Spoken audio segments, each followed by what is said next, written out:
আজ একটি গুরুত্বপূর্ণ বিষয় নিয়ে আলোচনা করব। সামনেই শ্রাবণ মাস আর বাবা ভোলেনাথের সবচাইতে প্রিয় ৫ রাশির এই শ্রাবণ মাসেই ভাগ্য বদলাবে। কোটি টাকার মালিক হবে। অবশ্যই 100% সঙ্গে থাকুন, আমি বিস্তারিত আলোচনা করব।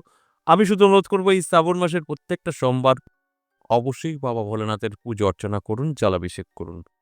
আপনার ভাগ্যের চাকা কিন্তু ঘুরবেই, কেউ আটকাতে পারবে না। কারণ এই বাবা ভোলেনাথেরই কিন্তু প্রিয় যে ৫ রাশি নিয়ে আমি আলোচনা করব।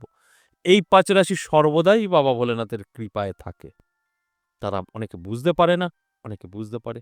যারা বুঝতে পারে তারা কিন্তু তাদের জীবনকে বদলে ফেলেছে। যারা বুঝতে পারে না, আজকের পর থেকে অবশ্যই তারা নিজের জীবনকে বদলাতে পারবে।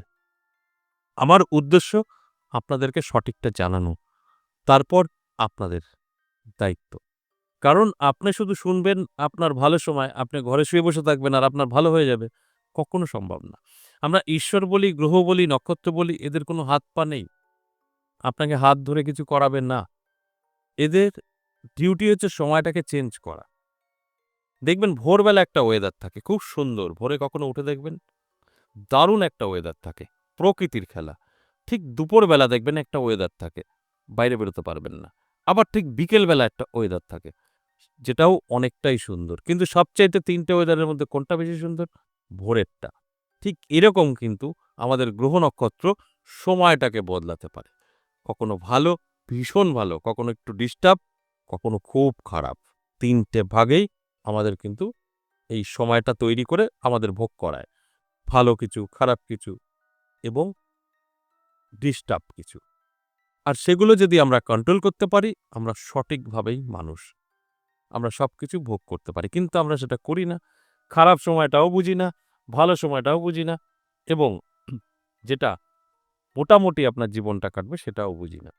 আমাদের মতো করে আমরা চলি। তাই সেখানে দাঁড়িয়ে অনেকে সারাটা জীবনই কাটিয়ে দেয়, সুখ আর পায় না। কিন্তু এরকম হতে পারে না। ভালো মন্দ থাকবেই থাকবে।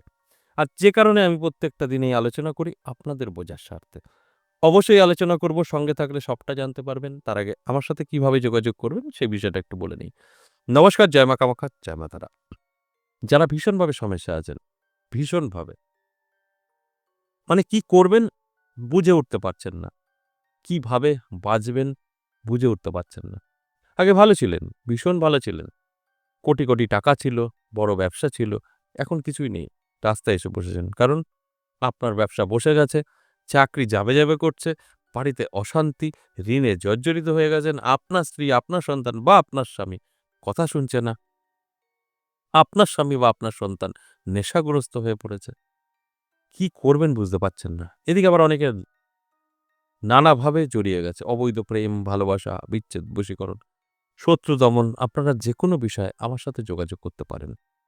দুটো জায়গায় পেয়ে যাবেন। তারাপীঠ এবং আমার নিজের মন্দির ১০ মহাবিদ্যা কালীবাড়ি এবং কৃষ্ণকালী মায়ের মন্দির। দেখুন, আপনাদের প্রশ্ন একটা থাকে, চেম্বার কোথায় আছে আপনার? আমার কোনো চেম্বার নেই। আমি প্রত্যেকটা আলোচনায় বলি চেম্বার নেই, চেম্বার নেই, চেম্বার নেই। তারপরেও এই প্রশ্নগুলো আপনাদের আসে। এটা একটা দুঃখজনক ব্যাপার। দেখুন, তারাপীঠ আমার যেতেই হয় কর্ম করতে, হোম এবং আমাদের নানান রকম ক্রিয়াকলাপ ক্রিয়াকলাপ করার জন্য যাওয়া হয় এবং নানাভাবে আমরা তারাপীঠে আপনাদেরই জন্য শুভকামনায় আমরা মায়ের কাছে আরাধনা করি, হোমযজ্ঞ করি। সেক্ষেত্রে আমাদের যেতেই হবে মাসে ২ বার। আর সেখানে দাঁড়িয়ে ওই আপনাদের সঙ্গে দেখা করাটা হয়ে যায় যে একদিন করে যদি চেম্বারটা ওইখানে হয়ে যায়, তাহলে আপনারা যারা সমস্যায় আছেন, দূরে আছেন, আসতে পারবেন। সেইভাবে তারাপীঠ আপনারা আমার সঙ্গে দেখা করতে পারেন। মাসে ২ বার যাই।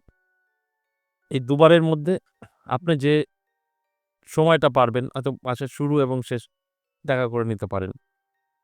এবং আমার নিজের মন্দির, এখানে তো আমার মন্দিরে থাকতেই হয়।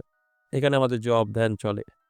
তাই নিজের মন্দিরেও কিন্তু আমি ৩ দিন থাকি আপনাদের জন্য। সোমবার, মঙ্গলবার, বুধবার। তাই আমার এই মন্দিরেও আপনারা আসতে পারেন, তারাপীঠেও যেতে পারেন। আপনার যেখানে ভালো লাগবে সেখানে যেতে পারেন। যদি সমস্যা থাকে তো, সমস্যা না থাকলে যাবেন না। আর এই দুটো জায়গার যেকোনো জায়গায় যদি আপনি আসেন সেক্ষেত্রে আপনাকে জানাতে হবে। WhatsApp এ ভয়েস মেসেজ বা লিখে বলতে পারেন। যদি মনে হয় আমি এগুলো করতে পারব না, তাহলে আর একটা কলিং নাম্বার আছে, সেখানে কল করেও আপনি জেনে নিতে পারেন। এই কলিং নাম্বারটা দেওয়াই হচ্ছে যারা বুঝতে পারে না হোয়াটসঅ্যাপ বা যাদের ছোট ফোন তারা সরাসরি আপনারা কল করতে পারেন, কল রিসিভ হবে এবং আপনাদের সঠিক তথ্য দেবে। তবে যারা কলে থাকে তারা কোনো তান্ত্রিক নয়, কোনো অ্যাস্ট্রোলজার নয়। তাই এই ধরনের আপনার কষ্টের কথা, দুঃখের কথা তাদেরকে বললে আপনাকে হেল্প করতে পারবে না। তাদের কাছ থেকে আপনি জানতে পারবেন আমার সাথে কিভাবে যোগাযোগ করবেন, কোথায় দেখা হবে, কিভাবে যাবেন, ওই তথ্যগুলো দিতে পারবে।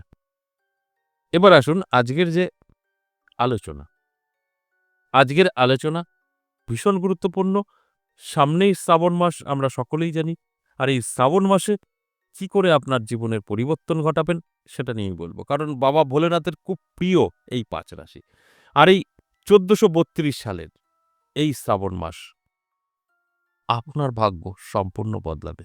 বাবা ভোলেনাথের সম্পূর্ণ কৃপা এই ৫ রাশির উপরই পড়বে। সর্বদা পড়ে, তবে এই শ্রাবণ মাসটা আমি বলতে পারি একটু স্পেশালি এই ৫ রাশির জন্য। তারা অবশ্যই যদি অ্যালার্ট থাকতে পারে, পরিশ্রম করতে পারে, বাবা ভোলেনাথের উপরে বিশ্বাস ভক্তি রাখতে পারে, তাহলে কিন্তু একটা রেজাল্ট আসবেই। এতে কোনো সন্দেহ নেই। তবে এই শ্রাবণ মাসটা অবশ্যই বাবা ভোলেনাথের জলাভিষেক করে যাবেন, পুজো অর্চনা করে যাবেন। প্রত্যেকটা সোমবার মিস করবেন না। তাহলে আসুন এক এক করে সেই রাশিগুলো নিয়ে আলোচনা করি। দেখুন এর মধ্যে কোন রাশিটি আপনার আছে। যদি মনে হচ্ছে যে এই রাশি আমার, তাহলে আমি যে কথাগুলো বললাম সম্পূর্ণভাবে মেনে চলার চেষ্টা করুন। ভাগ্যের চাকা ঘুরে যাবে। প্রথমেই আমি মেষ রাশির কথা বলব। অতি প্রিয় মেষ রাশি বাবা ভোলেনাথের। আর সেখানে দাঁড়িয়ে এই শ্রাবণ মাস একটা মিরাক্কেল ঘটে যেতে পারে। যদি মেষ রাশি জাতক জাতিকারা তারা অ্যালার্ট থাকতে পারে, মন থেকে যদি বাবা ভোলেনাথকে ডাকতে পারে, জলাভিষেক করতে পারে, তাহলে কিন্তু কেউ আটকে রাখতে পারবে না। ভাগ্য তাদের বদলাবেই। ২ নম্বর যে রাশির কথা বলব মকর রাশি। দেখুন মকর রাশির জাতক জাতিকারাও কিন্তু বাবা ভোলেনাথের ভীষণ প্রিয়। আর যে কারণে কিন্তু মকর রাশির জাতক জাতিকাদেরও ভাগ্যের পরিবর্তন ঘটবে এই শ্রাবণ মাসে। অবশ্যই তাদের মধ্যে ভক্তি থাকতে হবে, তবেই কিন্তু এর ফল পাবে। আমি জানি এই মকর রাশির জাতক জাতিকারা যারা আছেন তাদের মধ্যে হয়তো 20% জাতক জাতিকাদের ভক্তি আছে আর 80% নেই। তারা কিন্তু কোনো ফল পাবে না। মানে রাশি হলেই পাবে তা নয়। আমি তো আপনাকে ভালোবাসতেই পারি। আপনি কতটা আমাকে ভালোবাসেন সেটারও তো একটা বিষয় আছে। বাবা ভোলেনাথের নয় প্রিয়, কিন্তু সে তো বাবা ভোলেনাথের না অপ্রিয় হতে পারে, ভালো নাও বাসতে পারে। তাই সেক্ষেত্রে কিন্তু আমি বলি যে যাদের ভক্তি শ্রদ্ধা আছে তারা কিন্তু গুড রেজাল্ট পাবে। ৩ নম্বর যে রাশির কথা বলব কুম্ভ রাশি। দারুণ কুম্ভ রাশির সময় থাকবে, কারণ কুম্ভ রাশিও কিন্তু বাবা ভোলেনাথের প্রিয় একটি রাশি। তাই এই কুম্ভ রাশিও যদি ঠিকঠাক মতো বাবা ভোলেনাথকে সম্মান, শ্রদ্ধা, ভক্তি করতে পারে, তাহলে কিন্তু ভাগ্যের চাকা ঘুরবে এই শ্রাবণ মাসে। এতে কোনো সন্দেহ নেই।